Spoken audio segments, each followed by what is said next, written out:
नमस्कार दोस्तों, आप सभी का तीज त्योहार चैनल पर हार्दिक स्वागत है। कार्तिक मास के शुक्ल पक्ष की नवमी तिथि को आंवला नवमी मनाई जाती है और नवमी तिथि को आंवला नवमी, आरोग्य नवमी, अक्षय नवमी और कुष्मांड नवमी के नाम से भी जाना जाता है। आंवला नवमी को अक्षय नवमी के नाम से भी जानते हैं। आज के दिन परिवार सहित आंवले के पेड़ की पूजा की जाती है।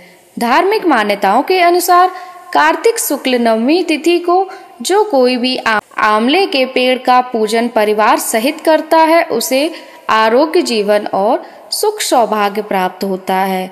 मान्यताओं के अनुसार इस दिन किया गया जप, तप, दान इत्यादि व्यक्ति को सभी प्रकार के कष्टों से मुक्ति दिलाता है। आंवला नवमी की पूजा के समय इस व्रत से जुड़ी कथा को जरूर पढ़ना या सुनना चाहिए, तभी इस पूजा का अक्षय फल भक्तों को मिलता है। कहा जाता है कि अगर आज के दिन कोई भी शुभ काम किया जाए तो उसे अक्षय फल की प्राप्ति होती है। और आज के इस वीडियो में आप सुनेंगे आंवला नवमी के दिन सुनी जाने वाली कुछ पौराणिक कथाएं। सबसे पहले तो आप सभी को आंवला नवमी की हार्दिक शुभकामनाएं। और अगर आज की यह कथा आपको पसंद आए तो वीडियो को लाइक जरूर कीजिएगा। पहले जाने आंवला नवमी के महत्व के बारे में। तो महिलाओं को आज के दिन सुबह जल्दी स्नान करके आंवले के पेड़ के पास जाना चाहिए और उसके आसपास सफाई करके पेड़ की जड़ में साफ जल अर्पित करना चाहिए। इसके बाद पेड़ की जड़ में दूध अर्पित करना चाहिए। चढ़ाए हुए दूध में थोड़ा सा दूध और पेड़ की जड़ की मिट्टी को अपने सिर पर लगाना चाहिए।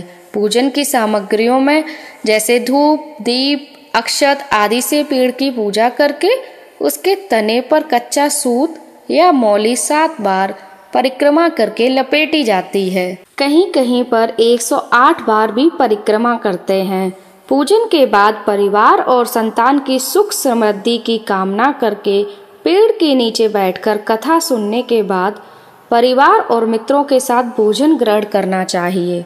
यदि भोजन ग्रहण करना संभव ना हो तो आंवले के फलों का सेवन भी आप वृक्ष के नीचे बैठकर कर सकते हैं। आज के दिन आंवले का सेवन किसी न किसी रूप में जरूर करना चाहिए और आंवलों का दान भी करना चाहिए। आज के दिन ही भगवान श्री विष्णु ने हयग्रीव नामक दैत्य को मारा था। आंवला नवमी पर ही भगवान श्री कृष्ण ने कंस का वध करने से पहले 3 वनों की परिक्रमा की थी। आंवला नवमी पर बहुत से लोग मथुरा वृंदावन की परिक्रमा भी करते हैं। आंवला नवमी पर आंवले के पेड़ के नीचे पूजा और भोजन करने की परंपरा माता लक्ष्मी जी ने प्रारंभ की थी। कथा के अनुसार एक बार माँ लक्ष्मी जी धरती पर घूमने के लिए आईं। धरती पर आकर महालक्ष्मी जी सोचने लगी कि भगवान विष्णु और शिव जी की पूजा एक साथ कैसे की जा सकती है। तभी उन्हें याद आया कि तुलसी और बेल के गुण आंवले में भी पाए जाते हैं। तुलसी भगवान विष्णु को और बेल शिव जी को अत्यंत प्रिय है। इसके बाद तो महालक्ष्मी जी ने आंवले के पेड़ की पूजा करने का निश्चय किया। महालक्ष्मी जी की भक्ति और पूजा से प्रसन्न होकर भगवान विष्णु और शिव जी साक्षात प्रकट हुए। महालक्ष्मी जी ने आंवले के पेड़ के नीचे भोजन तैयार करके भगवान विष्णु और शिव जी को भोजन कराया। उसके बाद उन्होंने खुद भी वहीं बैठकर भोजन ग्रहण किया। मान्यताओं के अनुसार आंवला नवमी के दिन अगर कोई महिला आंवले के पेड़ की पूजा करके उसके नीचे बैठकर भोजन बनाती है और ग्रहण करती है तो भगवान विष्णु और भगवान शिव उसकी सभी मनोकामनाएं पूर्ण करते हैं। इस दिन महिलाएं अपनी संतान को दीर्घायु और अच्छे स्वास्थ्य को लेकर व्रत रखती हैं। निसंतान महिलाएं यदि संतान प्राप्ति की कामना से व्रत रखकर आंवले के पेड़ का पूजन करती हैं तो उन्हें संतान सुख की प्राप्ति होती है। दूसरी कथा के अनुसार एक राज्य में आंवल नाम का एक राजा था। राजा ने यह निश्चय कर रखा था कि वह अपनी प्रजा में रोजाना 1.25 मन आंवले का दान किया करेगा। उसके बाद ही भोजन ग्रहण करेगा। अपनी प्रतिज्ञा के अनुसार ऐसा ही करता था, लेकिन उसके बेटे और बहू को यह बात पसंद नहीं थी। इसलिए एक दिन उसके बेटे बहू ने सोचा कि राजा इतने सारे आमले रोजाना दान करते हैं, इस प्रकार तो एक दिन सारा खजाना खाली हो जाएगा। एक दिन राजकुमार ने राजा से कहा कि उसे इस तरह का दान देना बंद कर देना चाहिए। राजकुमार की बात सुनकर राजा को बहुत दुख हुआ और राजा ने रानी के साथ महल का त्याग कर दिया।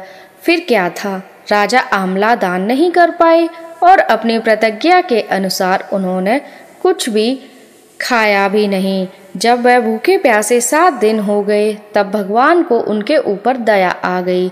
इसलिए भगवान ने राजा के लिए जंगल में ही महल राज और बाग बगीचे सब बनवा दिए और ढेरों आमलों के पेड़ लगा दिए। जब अगली सुबह राजा रानी ने यह सब देखा कि जंगल में उनके राज्य से भी दोगुना राज्य बसा हुआ है, तब राजा रानी से कहने लगे, रानी देखो, कहते हैं ना कि कभी भी सत्य का साथ नहीं छोड़ना चाहिए। आओ नहा धोकर आमला दान करें और भोजन करें। राजा रानी ने आमले दान करके भोजन ग्रहण किया और खुशी खुशी अपने नए महल में रहने लगे। उधर आमला देवता का अपमान करने और माता पिता से बुरा व्यवहार करने के कारण राजकुमार के तो बुरे दिन आ गए थे। उसका राज शत्रुओं ने छीन लिया और वह ताने दाने का मोहताज हो गया। काम ढूंढते हुए एक दिन वह अपने पिताजी के ही राज्य में आ पहुंचा। उस समय उसकी हालत इतनी बिगड़ी हुई थी कि पिता ने उन्हें बिना पहचाने हुए अपने यहाँ काम पर रख लिया। बेटे बहू सोच भी नहीं सकते थे कि उनके माता पिता इतने बड़े राज्य के मालिक भी हो सकते हैं, सो उन्होंने भी अपने माता पिता को नहीं पहचाना। एक दिन बहू ने सास के बाल गूंथते समय उसकी पीठ पर एक मस्सा देखा। यह सोचकर उसे रोना आने लगा कि ऐसा मस्सा तो मेरी सास के भी था। हमने यह सोचकर उन्हें आमले दान करने से रोका था कि हमारा धन नष्ट हो जाएगा। आज वे लोग ना जाने कहाँ होंगे। यह सोचकर बहू को रोना आने लगा और आंसू टपक टपक कर सास की पीठ पर गिरने लगे। रानी ने तुरंत पलटकर देखा और पूछा कि तू रो क्यों रही है। उसने बताया कि आपकी पीठ जैसा मस्सा मेरी सास की पीठ पर भी था।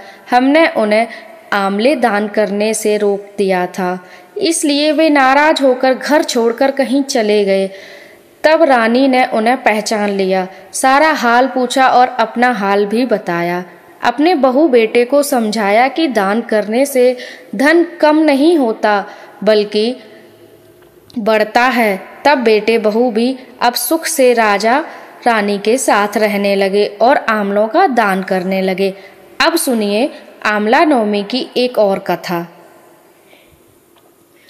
आमला नवमी के दिन एक सेठ ब्राह्मणों को आमले के पेड़ के नीचे बैठाकर भोजन कराया करते थे, साथ ही उन्हें सोना भी दान किया करते थे। यह देखकर सेठ के पुत्रों को बिल्कुल भी अच्छा नहीं लगता था और वह अपने पिता से बहुत झगड़ा किया करते थे। रोज रोज लड़ाई झगड़ों से तंग आकर वह सेठ दूसरे गांव में रहने चला गया। जीवन बिताने के लिए उसने वहां एक दुकान लगाई। उसी दुकान के आगे सेठ ने एक आमले का पेड़ भी लगाया। कृपा कुछ ऐसी हुई कि उसकी दुकान खूब चलने लगी। यहाँ भी उसने अपना नियम नहीं छोड़ा। वह आमला नवमी का व्रत का पूजन करता और ब्राह्मणों को भोजन कराकर दान देता था। वहीं दूसरी ओर सेठ के पुत्रों का व्यापार ठप हो गया। उनके बेटों को समझ आने लगा कि वह अपने पिता के भाग्य से ही खाते थे। अब अपनी गलती समझकर वे अपने पिता के पास गए और अपनी गलती की माफ़ी मांगने लगे। फिर पिता के कहे अनुसार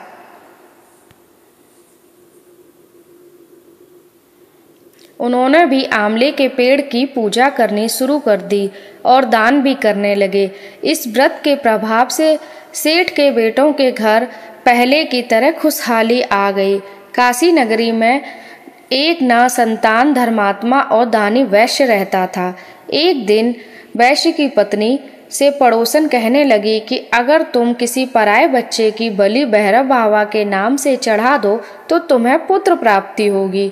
यह बात जब वैश्य को पता चली तो उसने साफ मना कर दिया, लेकिन उसकी पत्नी अप्सर की तलाश में रहने लगी। एक दिन एक कन्या को उसने कुएं में गिराकर भैरव देवता के नाम पर बलि दे दी। इस हत्या का परिणाम विपरीत हुआ। लाभ की बजाय उसके पूरे बंधन में कोढ़ हो गया और लड़की की प्रेत आत्मा उसे सताने लगी। वैश्य के पूछने पर उसकी पत्नी ने सारी बात सच सच बता दी। तब वैश्य बोला कि गोवध ब्राह्मण तथा बाल व्रत करने वालों के लिए इस संसार में कोई जगह नहीं है। तब वैश्य बोला कि गौवध, ब्राह्मण वध तथा बाल वध करने वालों के लिए इस संसार में कोई जगह नहीं है, इसलिए तू गंगा तट पर जाकर भगवान का भजन कर और गंगा स्नान कर, तभी तू इस कष्ट से मुक्ति पा सकती है। अब वैश्य की पत्नी गंगा किनारे रहने लगी। कुछ दिन बाद गंगा माता ने एक वृद्ध महिला का वेश धारण करके उसके पास आई और बोली, अगर तुम मथुरा जाकर कार्तिक नवमी का व्रत तथा आंवले के वृक्ष की परिक्रमा और पूजा करोगी तो ऐसा करने से तेरा यह कोढ़ दूर हो जाएगा। वृद्ध महिला की बात सुनकर उसकी बात मानकर वैश्य की पत्नी अपने पति से आज्ञा लेकर मथुरा जाकर विधि विधान से आंवले का व्रत करने लगी। ऐसा करने से वह भगवान की कृपा से दिव्य शरीर वाली हो गई और उसे सुंदर पुत्र रत्न की भी प्राप्ति हुई। जय श्री विष्णु। ऐसे ही और वीडियोस के लिए हमारे चैनल तीज त्योहार को सब्सक्राइब करना ना भूलें। मिलते हैं आपसे अगले वीडियो में।